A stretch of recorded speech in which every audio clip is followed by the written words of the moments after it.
எல்லாருக்கும் வணக்கம். Welcome to cooking language. இன்றைக்கி நம்ம குக்கிங் லாங்குவேஜில் முட்டை மசாலா ரெசிபி தான் பார்க்க போகிறோம்.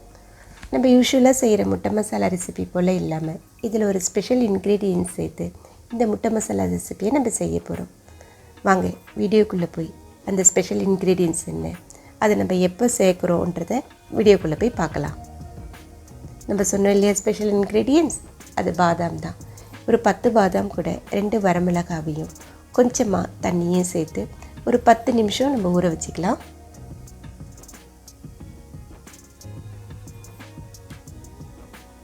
இப்போ ஒரு மிக்சர் ஜாரில் நம்ம ஊற வச்சுருக்க பாதாமையும் வரமிளகாவையும் சேர்த்துக்கலாம்.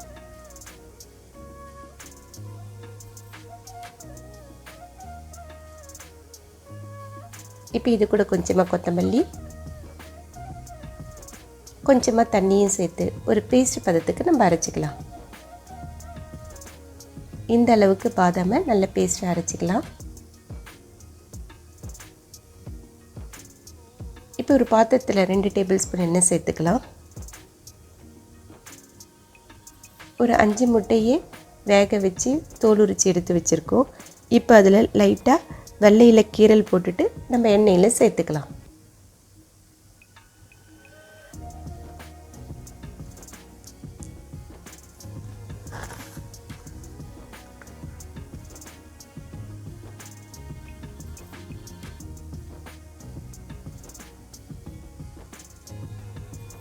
இப்போ இதில் 1/4 டீஸ்பூன் மஞ்சள் தூள்,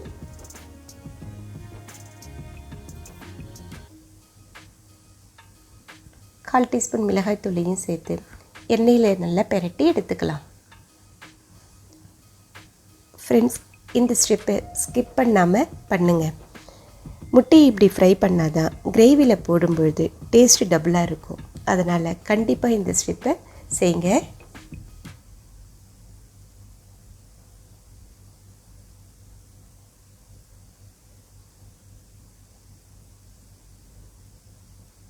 முட்டையை இந்த அளவுக்கு நம்ம எண்ணெயில் பரட்டினதுக்கப்புறம் இதை ஒரு பிளேட்டுக்கு நம்ம மாற்றிக்கலாம்.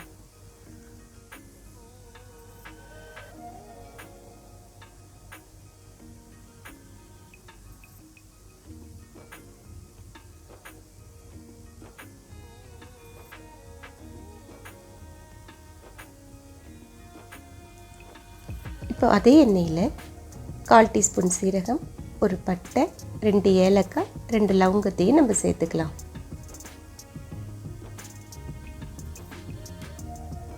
ரெண்டு பெரிய வெங்காயத்தை நீல வாக்கில் கட் பண்ணி இதில் சேர்த்துக்கலாம்.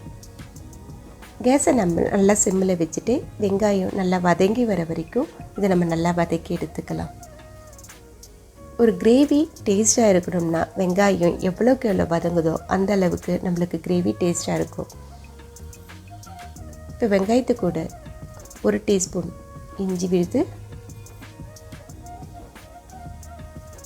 1 டீஸ்பூன் பூண்டையும் நம்ம சேர்த்துக்கலாம். இந்த இஞ்சி பூண்டினுடைய பச்சை வாசனை போகிற வரைக்கும் இதை நம்ம நல்லா வதக்கி எடுத்துக்கலாம்.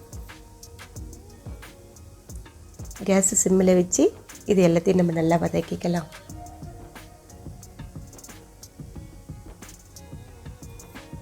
இப்போ வெங்காயம், இஞ்சி பூண்டு எல்லாம் நல்லா வதங்கி வந்திருக்குது. ஒரு பெரிய தக்காளி நீல வாக்கில் கட் பண்ணி இதே போல் சேர்த்துக்கோங்க.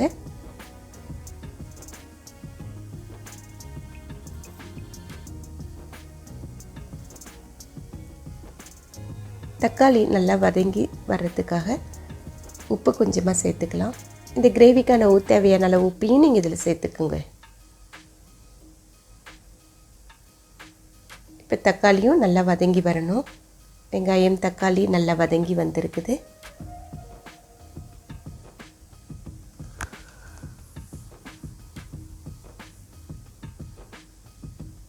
இப்போ இது கூட 1/4 டீஸ்பூன் மஞ்சள் தூள்,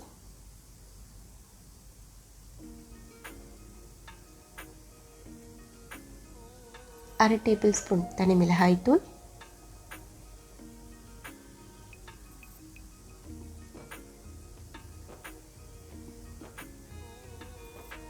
1 டேபிள் ஸ்பூன் தனியாத்தூள்,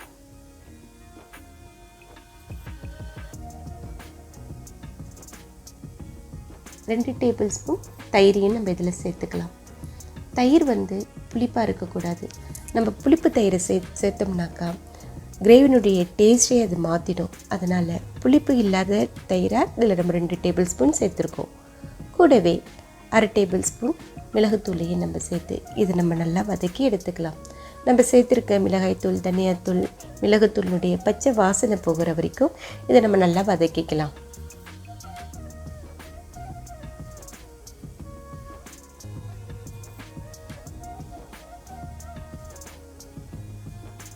இப்போ இதில் ஒரு 1/4 டம்ளர் தண்ணியை சேர்த்து இதை நல்லா கொதிக்க விடலாம்.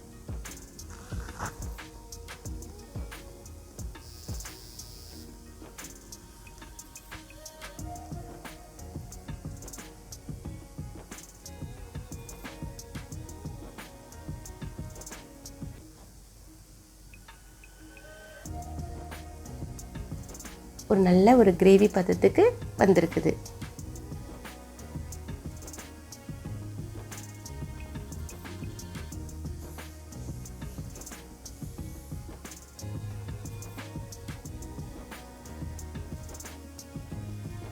இந்த ஸ்டேஜில் தான் நம்ம சீக்ரெட் இன்க்ரீடியண்ட்டை இதில் சேர்க்குறோம். பாதாம் மிக்ஸு இதில் நம்ம சேர்க்குறோம்.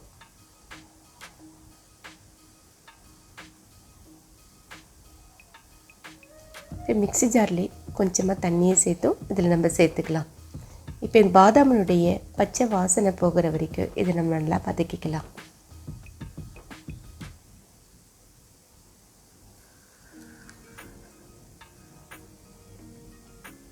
ஹோட்டலில் முட்டை கிரேவி இவ்வளோ டேஸ்ட்டாக இருக்கிறதுக்கு காரணமே இந்த பாதாம் தான். இப்போ நம்ம அந்த பாதாம் நம்ம இதில் சேர்த்துருக்கோம் இல்லையா? ஸோ நம்மளுடைய கிரேவி எந்த ஸ்டைலில் இருக்கும்? ஹோட்டல் ஸ்டைலில் இருக்கும். இப்போ இது கூடவே ஒரு 1/2 கப் தண்ணியை சேர்த்து இப்போ இது எல்லாத்தையும் நல்லா கொதிக்க விடலாம்.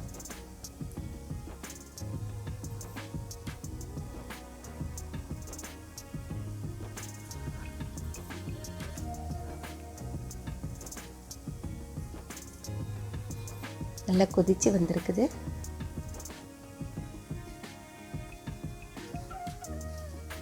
இப்போ இதில் நம்ம முட்டையை சேர்த்துக்கலாம்.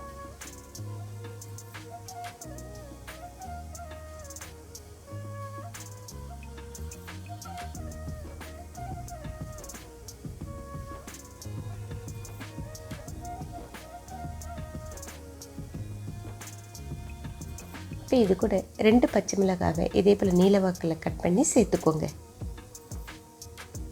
இது நல்லா கொதித்து வரணும். ஒரு மூடி போட்டு மூடி கேஸை நல்லா சிம்மில் வச்சுட்டு ஒரு 10 நிமிஷம் இதை நல்லா கொதிக்க விடலாம்.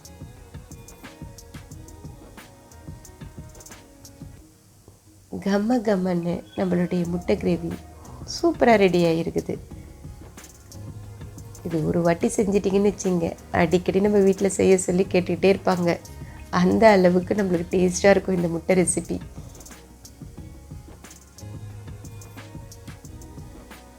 இந்த ஸ்டேஜில் போதுனாக்கா நீங்கள் கேஸை நிறுத்திட்டு நீங்கள் சர்வ் பண்ணுங்கள். இல்லை இன்னும் கொஞ்சம் திக்காக வேணும்னா இது ஒரு 5 நிமிஷம் கொதிக்க விடலாம்.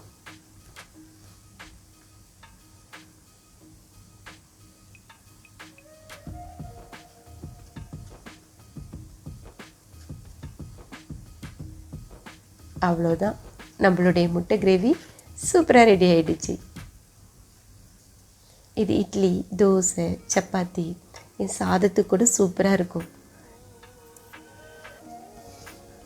இந்த முட்டை ரெசிபியை ட்ரை பண்ணி பார்த்துட்டு உங்களுடைய கமெண்ட் செக்ஷனில் சொல்லுங்கள். இந்த ரெசிபி உங்களுக்கு பிடிச்சிருந்துன்னா கண்டிப்பாக லைக் பண்ணுங்கள். உங்கள் ஃப்ரெண்ட்ஸுங்களுக்கும் இது ஷேர் பண்ணுங்கள். புதுசாக பார்க்குறவங்க நம்ம குக்கிங் லாங்குவேஜ் சேனலை சப்ஸ்கிரைப் பண்ணுங்கள்.